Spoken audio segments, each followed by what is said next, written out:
A common concern that is voiced by students is that they're not quite as familiar with APA formatting as they wish they were. So in this class, you'll go through this content in a bit more depth, and that will help you to make sure your APA formatting is accurate not only for this class, but all classes you have in the BSN program and beyond. So if you look under the Introduction Foundations for Academic Success in Evidence-Based Practice, under Week 1, you'll see that there's APA content and quizzes.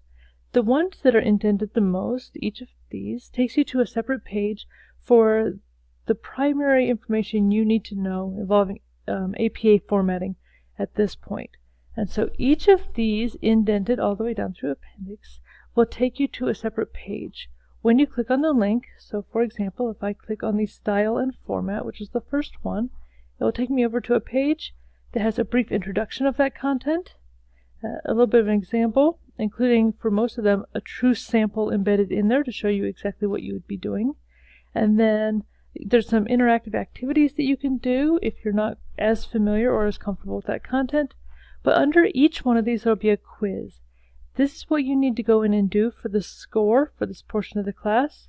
Each of those that you click on will take you to a quiz that is auto-graded. So as soon as you finish it, you'll know your score. I understand that your screen may look slightly different than this one, just based on the instructor versus student view. But you'll go in and take each quiz. You can take them multiple times, and the highest score is what's recorded.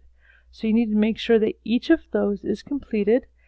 For each of these APA, the style, format, title page, headings, all the way down through the appendix, completed by the end of week 2.